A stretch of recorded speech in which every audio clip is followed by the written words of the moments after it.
Set in a post-apocalyptic future where humans had migrated to shelters in outer space, this movie was focused on the creation of an AI being based on a formidable soldier called Capatin Yun, who was on the verge of stopping the civil war between the Allied forces and the Adrian Republic.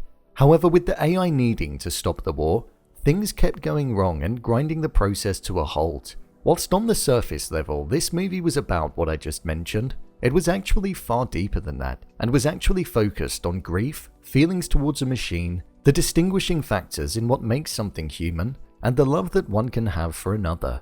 So with that, I thought I'd recap, break down, and explain all that there was to take away from this movie. So let's get into it. Here is Jung-Yi Ending Explained. Just to let you know, this video will contain spoilers. This movie was based around Kronoid, a robotics company creating an AI soldier that they believed would be able to end the civil war that was unfolding throughout civilization between the Allied forces and the Adrian Republic, which now consisted of Shelters 8, 12, and 13. We had team leader Yun, who was working on the project, but it was extremely close to home for her. This was due to the fact that her mother was Capatin Yun, the person that the company was basing their AI off of, due to the fact that she came the closest that anybody had ever come to ending the civil war. As we embarked on the end of the movie, we saw that the chairman of the company was looking at shutting the project down.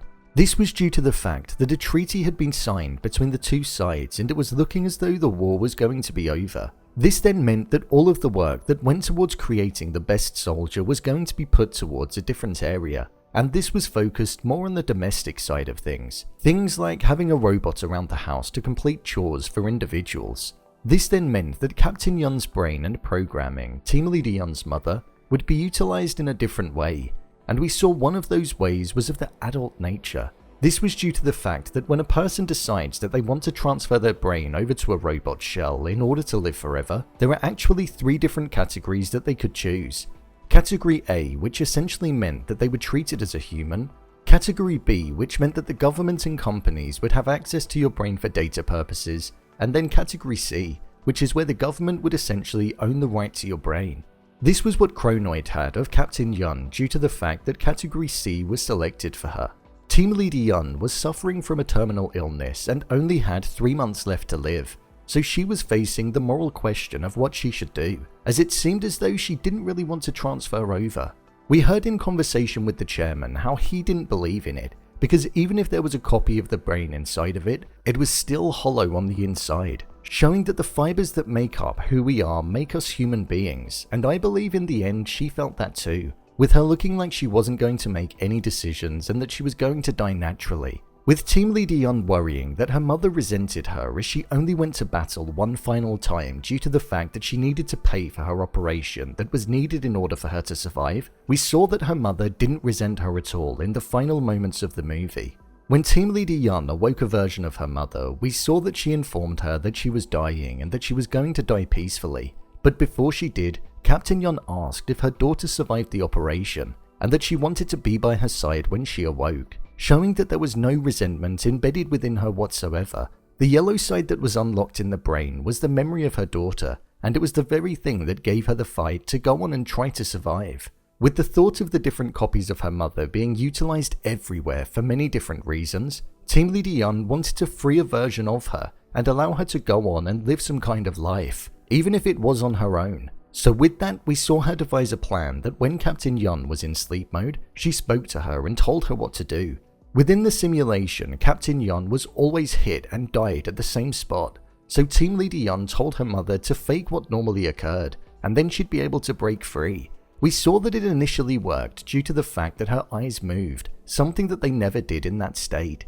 With the police being called and the alarms being sound, we saw that Team Leader Yun moved her mother's brain over to one of the advanced AI shells so that she'd be able to sneak out in disguise. And it was from this moment where we saw an epic battle occur between Capatin Yun and the director of Kronoid, Sang-Woon, where he eventually went on to find out himself that he was created by the chairman as an experiment, which then saw a fight scene that was filled with ups and downs, great camera work and choreography, which ultimately saw Team Leader Yun injured and Sang-Woon falling to his death as the train dropped hundreds of feet from the sky.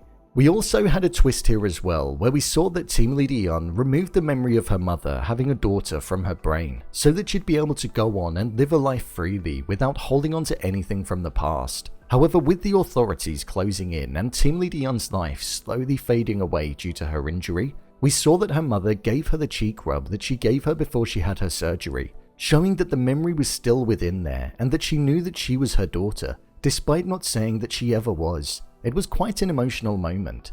With that, we then saw Capatin Yun in this newfound form depart from the train, and we last saw her overlooking a vast landscape where it looked as though she would be free. And then within the train, we had team leader Yun stating that she wished her mother the best of luck, as it looked as though she was going to succumb to her injuries. I thought it was a powerful ending that showed that even though it wasn't the human version of her mother, she still viewed her as her mother, cared for her, and wanted the best for her.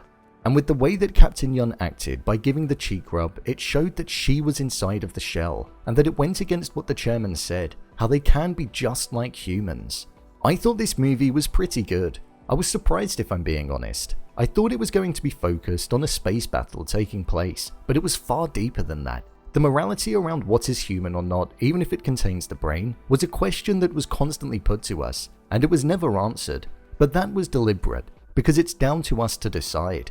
Based on what we saw in the movie, you'd say that they were all human apart from the shell, but I imagine there would be others that would think otherwise. The fight scenes within this movie were incredible to watch. The opening sequence was really gripping, and I was impressed with how menacing they could make that giant robot. I really felt the suspense and the unpredictability of what was going to happen in that opening scene. The score behind this movie was also something that I feel definitely needs to be spoken about, as it was extremely well suited in evoking the emotions that it needed to in the right moments. For me, in the final scene, I thought it was so well suited and provided an eerie, dystopian, haunting sound over the top of watching a daughter die and a version of the mother surviving. What also made it more impactful was the fact that it was Kang Seo-Hyun's last movie appearance before she sadly passed away, so it made it hit even harder. I was a big fan of this movie. They nailed the sci-fi world that needed to be created in a not-so-distant future. It contained performances that were handled delicately and were well crafted to be well suited to the style of movie that it was, and it provided a thought-provoking subject that could well be facing humankind in a few hundred years. With a short runtime, it managed to get everything inside of it that it needed to in order to make the viewers feel connected to the characters and allow the ending to hit with the impact that it needed. I definitely enjoyed it. So, there you have it, Jung-Yi Ending Explained. If you want to see more videos such as Endings Explained, theories and predictions and character breakdowns, then click on the I button.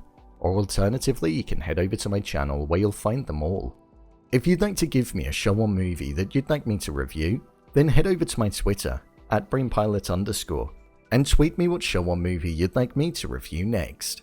And finally, if you'd like to see what I rate the latest movies that don't quite make the cut to getting a dedicated video, then head over to my Letterboxd profile. It's where I rate the latest releases in real time. What did you think of this movie? Leave a comment down below, and don't forget to subscribe. I'll see you next time.